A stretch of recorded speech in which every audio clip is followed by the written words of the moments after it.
जय श्री राधे। सभी भक्तजनों को मेरा जय जय श्री राधे। दोस्तों, आज हम आपको बृहस्पतिवार की कथा और विधि के बारे में बताएंगे।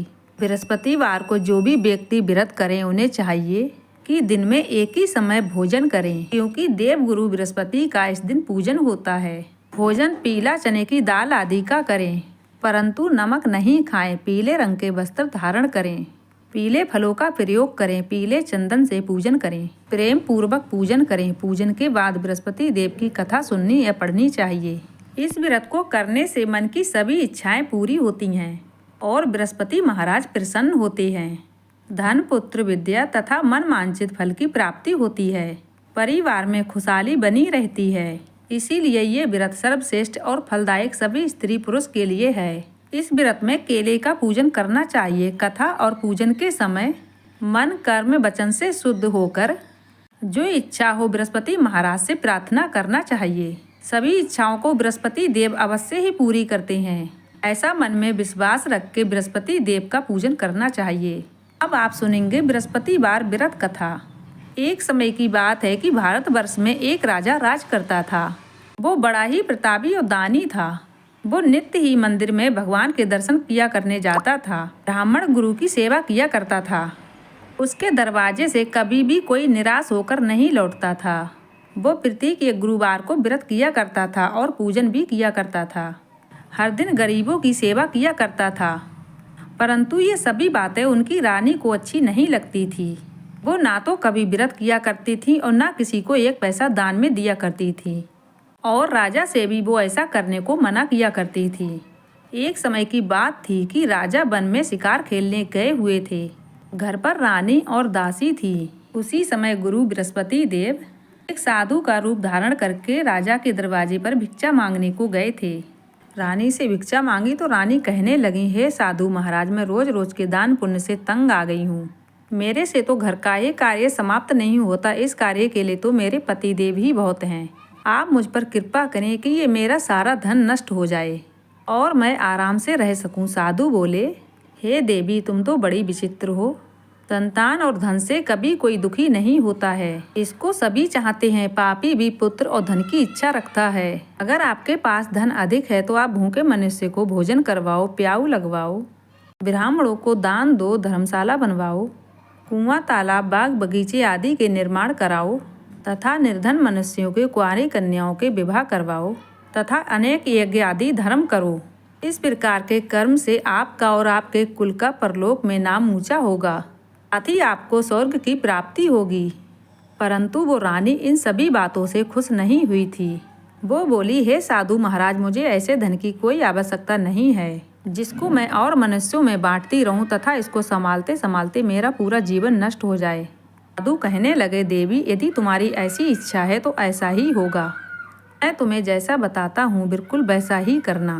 बृहस्पतिवार के दिन घर को गोबर से लीपना, अपने केशों को धोना, केशों को धोते समय स्नान करना, राजा से कहना वो अपने हजामत बनवाएं, भोजन में मांस मंद्रा खाना, कपड़ा धोबी के यहाँ धुल्ले देना। इस प्रकार से 7 बृहस्पतिवार तक करना, तुम्हारा सारा धन नष्ट हो जाएगा।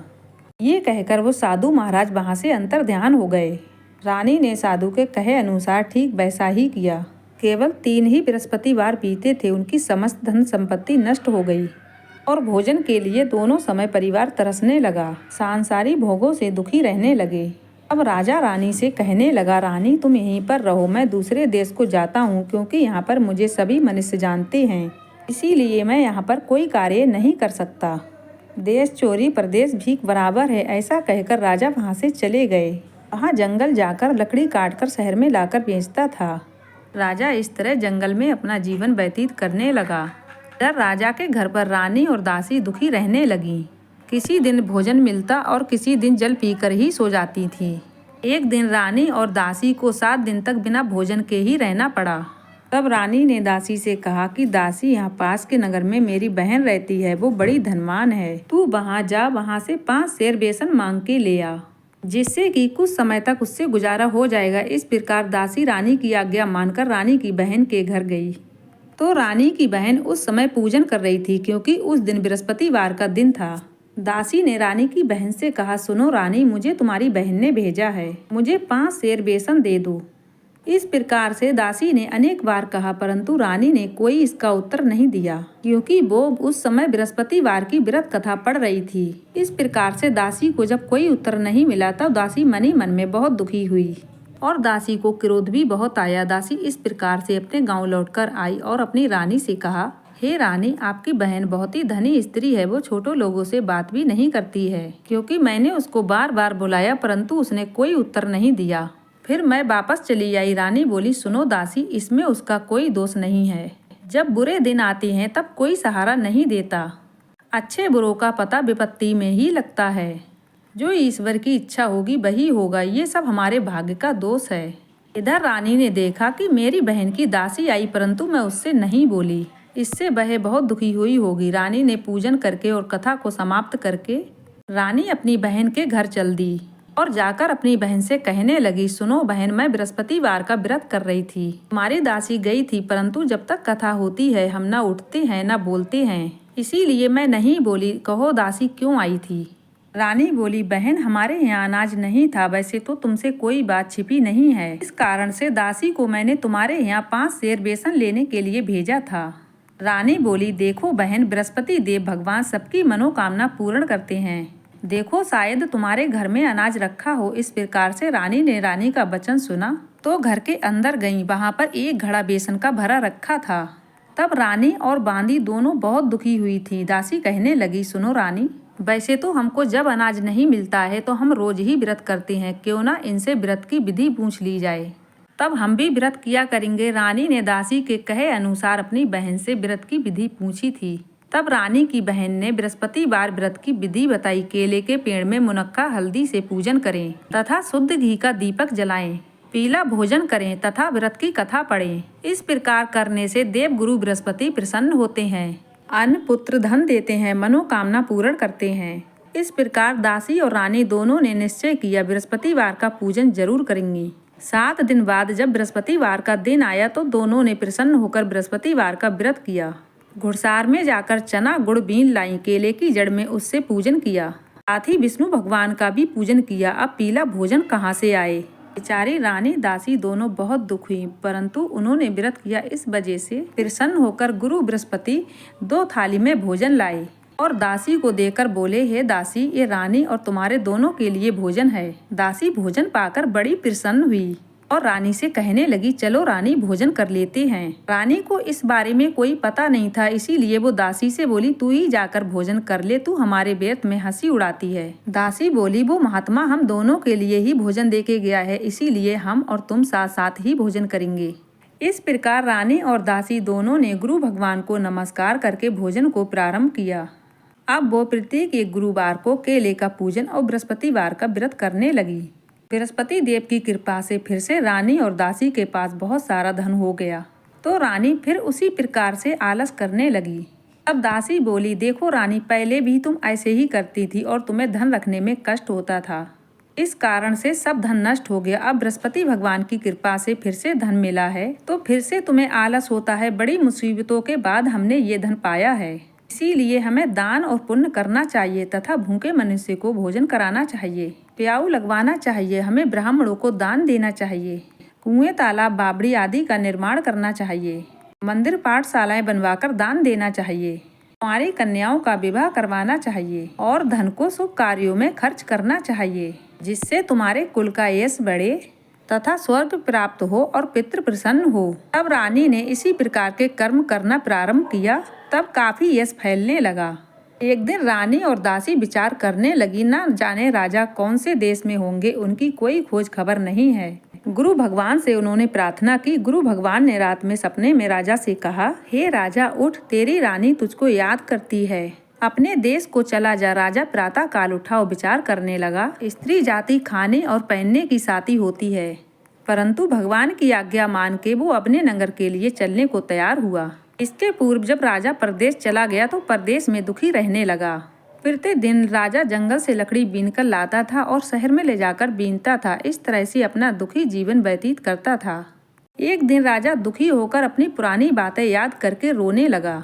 तब उस जंगल में बृहस्पति देव साधु का रूप धारण करके आए और राजा से आकर बोले, हे लकड़हारे, तुम इन सुनसान जंगल में किस चिंता में बैठे हो?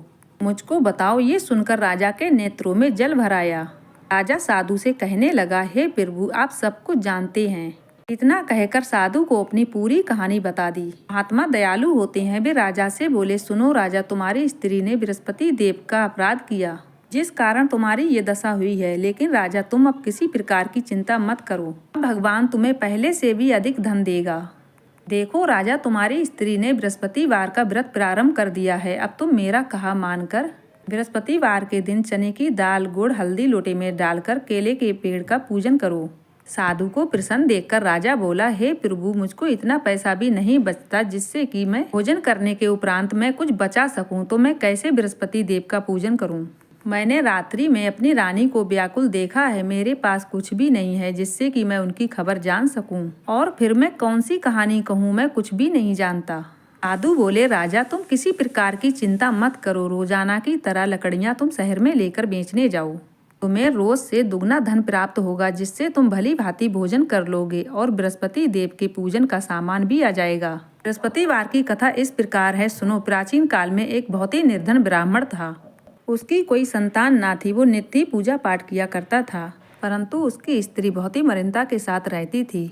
वो ना तो स्नान किया करती थी, ना कोई देवी देवता का पूजन किया करती थी। प्रातः काल उठकर सर्वप्रथम भोजन किया करती थी, ना तो कोई अन्य कार्य किया करती थी। ब्राह्मण देवता बहुत दुखी रहते थे। पत्नी को बहुत समझाते थे, परंतु उसका कोई परिणाम नहीं निकलता था। भगवान की कृपा से ब्राह्मण की पत्नी को एक कन्या उत्पन्न हुई। वह कन्या अपने पिता के घर में बड़ी होने लगी। प्रातः काल उठकर स्नान करके भगवान विष्णु का पूजन किया करती थी।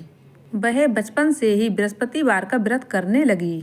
पूजा पाठ समाप्त करके विद्यालय जाती, तब अपनी मुट्ठी में जौ भर के ले जाती थी और पाठशाला जाने के मार्ग में डालती जाती थी। वह सब जौ सोने के हो जाते थे, तो वह पाठशाला से जब वापस लौटती थी तो उनको बीन के ले आती थी। एक दिन वह ब्राह्मण की बालिका सूप में जौ को साफ कर रही थी। तभी उसकी माँ ने देख लिया और कहा, हे बेटी, सोने के जौ फटकने के लिए सोने का सूप भी तो होना चाहिए। दूसरे दिन बृहस्पतिवार था। वह कन्या ने व्रत रखे और बृहस्पति देव से कहा, हे प्रभु, यदि मैंने सच्चे मन से आपकी पूजा की हो तो मुझे सोने का सूप दे दो। भगवान बृहस्पति देव ने उसकी प्रार्थना स्वीकार कर ली। रोजाना की तरह जौ फैलाते हुए वह विद्यालय चली गई। विद्यालय से लौटते समय जब वह जौ बीन रही थी तो बृहस्पति देव की कृपा से उसे वह सूप मिला और उस सूप को वह घर ले आई। उसी में जौ रखकर फटकने लगी, परंतु उसकी माँ का वह ढंग रहा। एक दिन की बात है, वो कन्या उस सूप में जौ साफ कर रही थी। उस समय उस नगर का राजकुमार वहां से निकल रहा था। उस कन्या का रूप और सोने के सूप में जौ को साफ करते हुए देखकर वह उस कन्या पर मोहित हो गया। राजमहल वापस आकर उनका प्यासा जाकर सो गया। राजा को जब राजकुमार द्वारा अन्न जल त्यागने का समाचार प्राप्त हुआ तो अपने मंत्रियों के साथ राजकुमार के पास गए और बोले, हे बेटा, तुम्हें बताओ क्या कष्ट है अथवा कोई और कारण है, मुझे बतलाओ। मैं वही करूँगा जिससे तुम्हें प्रसन्नता मिले। राजकुमार ने अपने पिता की बात सुनकर, पिताजी, मुझे आपकी कृपा से कोई दुख नहीं है और किसी ने मेरा अपमान भी नहीं किया है, परंतु मैं उस लड़की के साथ विवाह करना चाहता हूँ जो सोने के सूप में जौ साफ कर रही थी। ये बात सुनकर राजा आश्चर्य में पड़ गया और कहने लगा, हे बेटा, इस बात का पता तुम ही लगाओ। मैं उसके साथ तुम्हारा विवाह अवश्य करवा दूंगा। राजकुमार ने अपने पिता को उस लड़की के घर का पता बताया। मंत्री राजा के कहे अनुसार उस लड़की के घर गया और राजा का वृत्तांत ब्राह्मण को सब बता दिया। कुछ समय के बाद उस कन्या का विवाह राजा के लड़के के साथ हो गया। कन्या के घर से जाते ही उस ब्राह्मण देवता के घर में पहले के जैसे ही गरीबी आ गई। अब भोजन के लिए अन्न भी बड़ी मुश्किल से मिलता था। एक दिन ब्राह्मण देवता दुखी होकर अपनी बेटी के घर गए। ब्राह्मण की बेटी ने पिता के दुख का कारण पूछा और अपनी माँ के बारे में पूछा। ब्राह्मण ने अपना सभी हाल बेटी को सुना दिया। बेटी ने बहुत सा धन देकर पिता को विदा कर दिया। इससे ब्राह्मण का कुछ समय अच्छे से व्यतीत हुआ, लेकिन कुछ समय के बाद फिर से वही हाल हो गया। ब्राह्मण फिर से अपनी पुत्री के घर आ गया और फिर से पुत्री को वही हाल बताया। तब पुत्री बोली, हे पिताजी, तुम माँ को यहीं ले आओ और मैं उनको बृहस्पतिवार व्रत की सब विधि बता दूंगी। ब्राह्मण देवता पुत्री की बात सुनकर अपनी पत्नी को बेटी घर ले आए। पुत्री अपनी माँ को समझाने लगी, हे माँ, तुम प्रातः काल उठकर स्नान आदि करके विष्णु भगवान का पूजन करो, तब सब दरिद्रता दूर हो जाएगी। परंतु उसकी माँ ने उसकी एक न मानी। वह प्रातः काल उठकर बेटी का बचा कुचा सब जूठन खा लेती थी। एक दिन उसकी पुत्री को बहुत गुस्सा आया। उसने एक रात सारा सामान कोठरी से निकाल दिया और अपनी माँ को उसमें बंद कर दिया। प्रातः उठकर उनको वहाँ से निकालकर स्नान आदि करवाकर भगवान विष्णु का पूजन कराया। फिर उसकी माँ की बुद्धि ठीक हो गई। इसके बाद वो नियम से पूजा पाठ किया करती थी और प्रत्येक एक बृहस्पतिवार का व्रत भी किया करती थी। इस व्रत के प्रभाव से उसकी माँ भी बहुत धनवान हो गई और बृहस्पति देव की कृपा से वह स्वर्ग को प्राप्त हुई और ब्राह्मण भी सभी सुखों को भोग कर स्वर्ग को प्राप्त हुआ। ये कहानी कहकर साधु देवता वहां से लोप हो गए। धीरे धीरे समय व्यतीत होने के बाद फिर बृहस्पतिवार का दिन आया। राजा जंगल से लकड़ी काट कर किसी शहर में बेचने गया। उसे उस दिन और दिनों से अधिक धन मिला। राजा ने लकड़ी बेचकर गुड़ चना मुनक्खा लाकर बृहस्पतिवार का व्रत किया। उस दिन से उसके सभी कलेश खत्म हो गए। अगले बार फिर से गुरुवार का दिन आया तो वह बृहस्पतिवार का व्रत करना भूल गया। इसकी वजह से देव गुरु फिर से नाराज हो गए। उस दिन उस नगर के राजा ने विशाल यज्ञ का आयोजन किया तथा अपने समस्त राज्य में घोषणा करवा दी कि उस दिन कोई मनुष्य अपने घर में भोजन न बनाए तथा चूल्हा भी न जलाए तथा समस्त लोग मेरे घर भोजन करने आएंगे। इस आज्ञा को जो नहीं मानेगा उसे फांसी दी जाएगी। राजा की आज्ञा अनुसार राज्य के सभी वासी भोज में शामिल हुए, लेकिन लकड़हारा कुछ देर से पहुंचा, इसीलिए राजा उसको अपने संग मार्ग में ले गए। जब राजा अपने संग लकड़हारे को भोजन करवा रहे थे तब रानी की दृष्टि उस खुट्टी पर पड़ी जिसपे उनका हार था। उन्हें हार उस खुट्टी पर लटका दिखाई नहीं दिया। तब रानी को निश्चय हो गया कि मेरा हार इसी लकड़हारे ने चुरा लिया है। उसी समय सैनिक को बुलवाकर उसको जेल में डलवा दिया। जब लकड़हारा जेल खाने में गया तो बहुत दुखी होकर विचार करने लगा कि ना जाने कौन से पूर्व जन्म के कर्म से मुझे ये दुख प्राप्त हुआ है, और उसी साधु को याद करने लगा जो जंगल में मिला था। तत्काल बृहस्पति देव साधु के रूप में प्रकट हो गए। उसकी दशा को देखकर, अरे मूर्ख, तूने बृहस्पति देवता की कथा नहीं की, इसीलिए तुझे ये दुख प्राप्त हुआ है। अब चिंता मत कर, बृहस्पतिवार के दिन जेल खाने के दरवाजे पर 4 पैसे पड़े मिलेंगे, उनसे तू बृहस्पति देव की पूजा करना, तब तेरे सभी दुख दूर हो जाएंगे। अगली बृहस्पतिवार के दिन लकड़हारे को जेल के द्वार पर 4 पैसे मिले। तब उसने पूजा का सामान मंगवाकर बृहस्पति देव का पूजन किया, कथा कही और प्रसाद बांटा। उसी रात्रि में बृहस्पति देव भगवान ने उसी नगर के राजा को कहा, हे राजा, तूने जिस आदमी को जेल खाने में बंद कर दिया है वह निर्दोष है, वह राजा है, उसे छोड़ देना। रानी का हार उसी खुट्टी पर लटका हुआ है। यदि तू ऐसा नहीं करेगा तो मैं तेरे सारे राज्य को नष्ट कर दूंगा।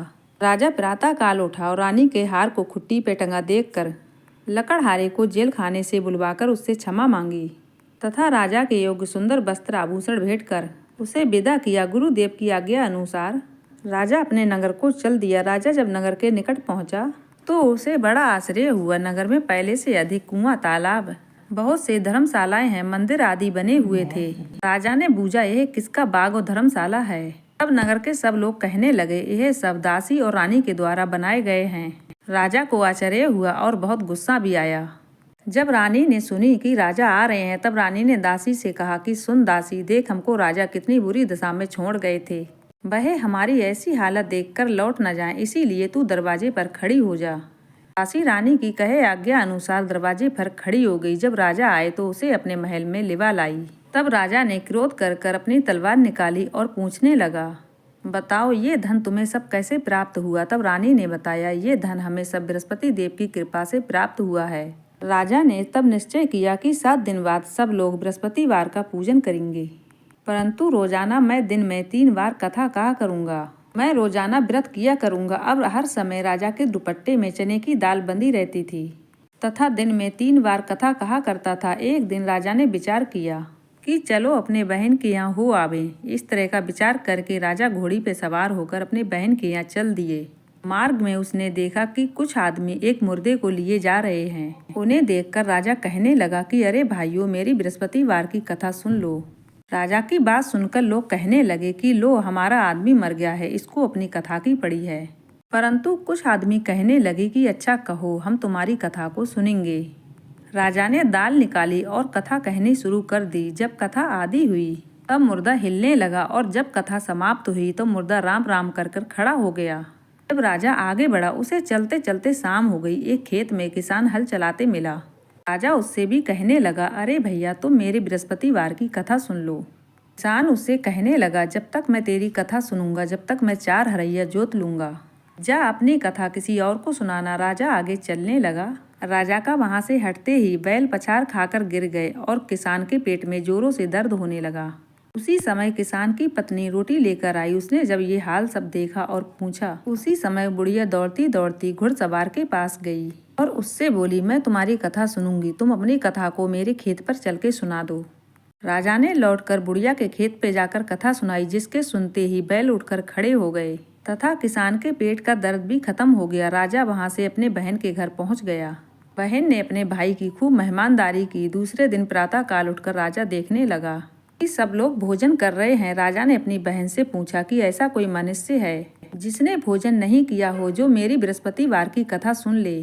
तो बहन बोली, है भैया, ये देश ऐसा ही है। पहले यहाँ के लोग उठकर भोजन करते हैं, बाद में अन्य काम करते हैं। अगर पड़ोस में कोई होगा तो देख आती हूँ। ऐसा कहकर बहन देखने चली गई, परंतु उसे कोई ऐसा व्यक्ति नहीं मिला जिसने भोजन नहीं किया हो। वह फिर एक कुम्हार के घर गई थी, जिसका लड़का बीमार था। उसे पता चला कि उसके यहाँ 3 दिन से किसी ने भोजन नहीं किया है।